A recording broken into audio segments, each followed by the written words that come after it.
বন্ধুরা, আশা করি তোমরা সকলে ভালো আছো। তোমার চ্যানেলে তোমাদের সবাইকে স্বাগতম। তো থার্ড সেমিস্টার পরীক্ষা সামনে আসতে চলেছে এবং এই থার্ড সেমিস্টার পরীক্ষা নিয়ে একদম একটা নতুন ভাবনা চিন্তা এসছে এবং সেই ভাবনা চিন্তায় তোমাদের সামনে শেয়ার করব যে কিভাবে হতে চলেছে আমাদের থার্ড সেমিস্টার পরীক্ষা এবং কি কি নিয়ম এই মুহূর্তে নতুনভাবে প্রযোজ্য হতে চলেছে তোমাদের জন্য। প্রথম কথা, স্বাভাবিকভাবে সময় পরিবর্তন নিয়ে একটা আবেদন শিক্ষক সংগঠন করেছিল, কিন্তু সেই আবেদনের একটা যে প্রভাব সেরকম কিছুই নাই।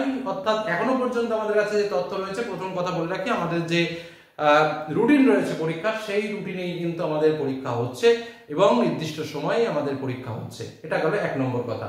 দু নম্বর কথা, ওএমআর শিট নিয়ে বড় সিদ্ধান্ত, সেটা হচ্ছে কোনো কারণবশত, কথাটা খুব ভালোভাবে শুনে নেবে, কোনো কারণবশত কারো যদি ওএমআর শিট নষ্ট হয়ে যায় তাহলে কিন্তু তার দায়িত্ব স্কুল বা স্টুডেন্ট স্কুল বা টিচার তার দায়িত্বে থাকবে না।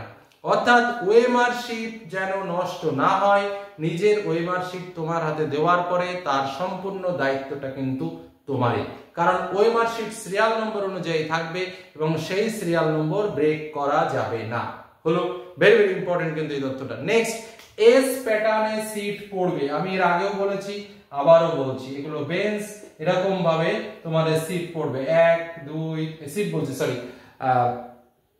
এস প্যাটার্নে সিট পড়বে এবং এস প্যাটার্নে তোমার প্রশ্ন তোমাদের ডেলিভারি দেওয়া হবে। অর্থাৎ এস প্যাটার্নে সিট বলতে যেটা স্কুল দু রকম ভাবে করতে পারে, কিন্তু প্রশ্নটা তোমাদের এস প্যাটার্নে দেবে 1 2, মানে এটা ধরো এ, এটা বি, এটা সি, এটা ডি, ঠিক আছে, আবার এটা এ, এটা বি, হ্যাঁ, তারপরে এটা সি, এটা ডি, এইভাবে প্রত্যেকটা বেঞ্চে বেঞ্চে প্রশ্ন পাবে। মানে এ সেট এক বেঞ্চের পরে তারপরের বেঞ্চে আবার এ সেট পাবে। এইভাবে কিন্তু চারজনের ভিতরে কোনো সেটের কোনো মিল থাকবে না, আবার তারপরে চারজনের ভিতরেও কোনো সিটের মিল থাকবে না। বুঝতে পারলে? এরকম ভাবে প্রশ্ন দেবে। আর সিট নম্বর ইউ প্যাটার্নে সিট নম্বর পড়বে। ভেরি ভেরি ইম্পর্টেন্ট একটা কথা। অর্থাৎ এরকম ভাবে ধরো বেঞ্চগুলো রয়েছে, এরকম ভাবে বেঞ্চগুলো রয়েছে, রেজিস্ট্রেশন নম্বর বা অ্যাডমিট কার্ডে যে রোল নম্বর থাকবে, ধরো 1 roll, 2 roll, 3 roll, 4 roll, 5 roll, 6 roll, আবার তোমার এখান দিয়ে 7 roll, 8 roll, 9 roll, 10 roll, 11 roll, 12 roll, একদম বেসিক প্যাটার্ন। এই প্যাটার্নেও পড়তে পারে। অথবা আমি আরো একটা দেখিয়ে দিচ্ছি, সেটা হচ্ছে 1 2 3 4, তারপর ধরো 5 6, এদিক দিয়ে 7 8 9 10, এভাবেও কিন্তু পড়তে পারে। এটা হলো সিট প্যাটার্ন থাকবে, এটা অথবা এটা। আর কোশ্চেন দেওয়ার যে সিস্টেম সেটা কিন্তু একদম same to same system. Next পরবর্তী স্টেপে আসে, যেটা ভাইটাল একটা তথ্য। স্বাভাবিকভাবে এর আগে উচ্চ মাধ্যমিক পরীক্ষা থেকে আমরা দেখেছি যে সেখানে বডি চেকআপ, সেখানে পুলিশ মানে প্রোটেকশন, অনেক কিছু। এবারে সেমিস্টার সিস্টেমে কিন্তু একটা তোমাদের জন্য যেটা খবর, সেটা হচ্ছে যে এরকম কোনো বিষয় দেখতে পাচ্ছি না। তবে হ্যাঁ, স্বাভাবিকভাবে প্রশ্ন যখন স্কুলে আসবে তখন যে প্রসেসিং আছে সেই খুব গভীর সিকিউরিটির মধ্যে দিয়ে কিন্তু প্রশ্ন আসবে। আর একটা কথা তোমাদের বলে নিতে চাই, বিভিন্ন ফাঁদ এই সময় বিভিন্ন সোসাইটি থেকে যারা বদ কাজ করে বেড়ায় বা বাজে কাজ করে বেড়ায়, তারা এরকম একটা বিলি করে থাকে যে 500 টাকা দাও, 1000 টাকা দাও, তোমাদের জন্য প্রশ্ন পাঠিয়ে দিচ্ছি, এই প্রশ্ন এই পরীক্ষাতে কমন আসবে।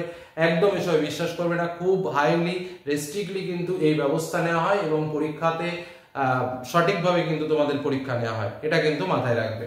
তাহলে এই বিষয়টা পরিষ্কার বোঝা গেল যে আমাদের সিট নম্বর কিভাবে পড়বে, আমরা প্রশ্ন কিভাবে পাবো, আমাদের ওএমআর শিট যেন কোনো কারণবশত নষ্ট না হয়। নেক্সট, পরীক্ষার হলে তোমাকে একটা কাগজে সিগনেচার করতে হবে। সেই কাগজটাতে তোমার যে প্রশ্নের যে বুকলেট নাম্বার, সেই প্রশ্নের বুকলেট নাম্বারটা তোমাকে সেখানে কিন্তু লিখতে হবে। ইনভিজিলেটর যখন তোমার ওএমআর শিটে সিগনেচার করবেন, তখন ইনভিজিলেটর কিন্তু তোমার ওই রোল নম্বর এবং রেজিস্ট্রেশন নম্বর, সেইগুলো যে তথ্যগুলো রয়েছে, মানে উত্তরের উপরের অংশে যে পার্টগুলো রয়েছে, সেগুলো মিলিয়ে দেখবেন।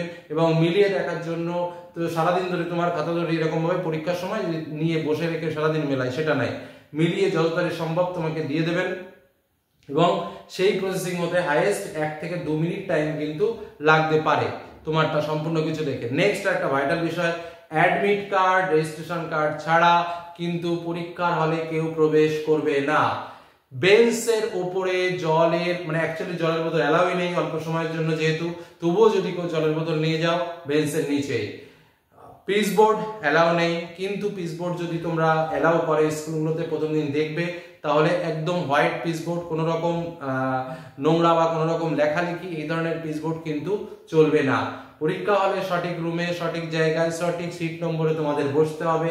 বাংলা এবং ইংরেজির সিট এক জায়গায় থাকবে এবং পরবর্তী পরীক্ষার দিনগুলোতে সিট নম্বর স্কুলের উপর ডিপেন্ড করে সেটা পরিবর্তিত হতে পারে। অর্থাৎ বাংলা ইংরেজি পরীক্ষা আমি 10 নম্বর রুমে দিয়েছিলাম বলে আমার এডুকেশন পরীক্ষা বা ফিজিক্স পরীক্ষা ওই 10 নম্বর রুমেই হবে সেরকম কোনো কথা নেই। বাংলা এবং ইংরেজি পরীক্ষাটা একটা নির্দিষ্ট রুমে হবে এবং অন্যান্য পরীক্ষাগুলো সেই রুমেও হতে পারে বা অন্যান্য রুমেও হতে পারে। অর্থাৎ প্রতি মুহূর্তে বা প্রত্যেক দিন তোমাদের রুম পরিবর্তন হতে পারে, এটা কিন্তু মাথায় রাখবে। নেক্সট, তোমাদের যে স্কুলে সিট পড়বে সেই স্কুলে কিন্তু এবছর, যেটা এর আগে হয়নি সেটা বলছি, যে স্কুলে সিট পড়বে সেই স্কুলে তোমাদের পরীক্ষা প্রক্রিয়া শেষ হয়ে যাওয়ার পর কিন্তু স্বাভাবিক নিয়মে আবার স্কুলও চলবে। বোঝা গেল? যে কারণে তোমাদের রুমগুলো স্ট্রিক্টলি ক্লোজ করে দেওয়া হবে এবং সেখানে শিক্ষকরা সেই প্রোটেকশনে থাকবে যাতে করে তোমাদের সিট নম্বর নষ্ট না হয়। অর্থাৎ ওদিন কিন্তু সম্পূর্ণরূপে স্কুল বন্ধ থাকবে না, সেদিন কিন্তু স্কুলে যথারীতি ক্লাসও চলবে। বোঝা গেল কি বললাম? এই কথাগুলো কিন্তু ভাইটাল, এই কথাগুলো কিন্তু জেনে রাখা উচিত। নেক্সট, আর একটা কথা বলি, যে কথাটা অনেকেই শুনতে চাও বা অনেকেই বলো, ব্যাপারটা হচ্ছে যে অনেকে কাগজের টুকরো নিয়ে যাও, এই টুকরো নিলে কি ব্যবস্থা হতে পারে। দেখো, একদম প্রথমেই তোমাদের সামনে একটা কথা স্কুলের টিচাররা গিয়ে ডিক্লারেশনের মাধ্যমে জানিয়ে দেবে যে কোনো রকম any types of electronic gadget are not allowed, অর্থাৎ কোনো রকম ইলেকট্রনিক ডিভাইস কিন্তু সেই স্কুলে চলবে না এবং এক্ষেত্রে খাতা কিন্তু সম্পূর্ণরূপে বাতিল হতে পারে। শুধুমাত্র ইলেকট্রনিক ডিভাইস নয়, কোন রকম কাগজের টুকরো বা কোন রকম লেখালেখি কাগজ সেগুলোও যদি থাকে তাহলেও কিন্তু খাতা বাতিল হতে পারে এবং এর সম্পূর্ণ যে ক্ষমতা, সেই ক্ষমতা কিন্তু সেই ইনভিজিলেটরের উপরেই ন্যস্ত থাকবে। স্বাভাবিকভাবে এই ধরনের টুকরো ব্যবহার করা দণ্ডনীয় অপরাধ এবং সেক্ষেত্রে এখানে অন্য কেউ কিছু করতে পারবে না। একমাত্র ইনভিজিলেটর যদি বলে যে না আমি এটা ধরেছি, এই খাতা আমাকে স্পেল করব, তাহলে সে কিন্তু খাতা স্পেল করতে পারে। আর একটা কথা বলতে,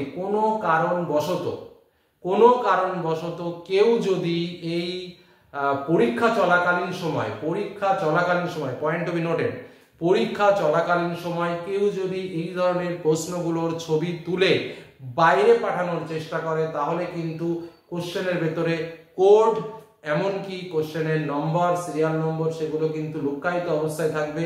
সেগুলো কিন্তু একবার যদি যায় তাকে মানে ধরা পড়ে যাও তাহলে কিন্তু তোমার লাইফ মোটামুটি 1-2 বছরের জন্য হেল করে দেবে। অর্থাৎ এই ধরনের নোংরা কাজের সঙ্গে কোনো রকম লিপ্ত থাকবে না বা এই ধরনের টার্গেটের দিকেও কিন্তু কোনো রকম লিপ্ত থাকবে না। এই যে কথাগুলো বললাম, এই কথাগুলো মন দিয়ে শুনবে, বুঝবে, মাইন্ড ফ্রেশলি পরীক্ষা দেবে, এইটুকু মাথায় রেখো। আর যে কথাগুলো বললাম অনেকের এই বিষয়গুলো জানার দরকার ছিল বা জানতে চাইছিলে সেটা বললাম। আচ্ছা, অনেকে বলে স্যার রেজিস্ট্রেশন কার্ডের অনুসারেই কি অ্যাডমিটের রোল নম্বর আসে? আমরা যতদূর দেখেছি ওরকম ভাবেই আসে। অ্যাডমিটের রোল নম্বরগুলো সাবজেক্ট ওয়াইজ ভাগ করে আসে, যেমন জিওগ্রাফির রোল নম্বরগুলো একদিকে, সায়েন্স গ্রুপের রোল নম্বরগুলো একদিকে, এরকম ভাবে পরপর করে আসে। এভাবেই পরপর রেজিস্ট্রেশন করা হয় এবং দেখতে পাই আমরা যে রেজিস্ট্রেশন কার্ডের যে ক্রমানুযায়ী যেভাবে থাকে সেরকম ভাবেই অ্যাডমিট কার্ডগুলো আসে। তো এই হলো আমাদের তথ্য এবং বাদবাকি ইনফরমেশন তোমাদের সামনে শেয়ার করলাম। আরো কোনো রকম ইনফরমেশন যদি তোমাদের মনে হয় যে স্যারের কাছ থেকে একটু জেনে নিই, তোমরা অবশ্যই কমেন্ট সেকশনে জানাতে পারো, সেগুলোকে নিয়ে পরবর্তী এক সময় আবার তোমাদের সামনে আলোচনা করবো। তো আজকের মতো এখানে শেষ করলাম। সকলে ভালো থেকো, সুস্থ থেকো, সাবধানে থেকো। ধন্যবাদ।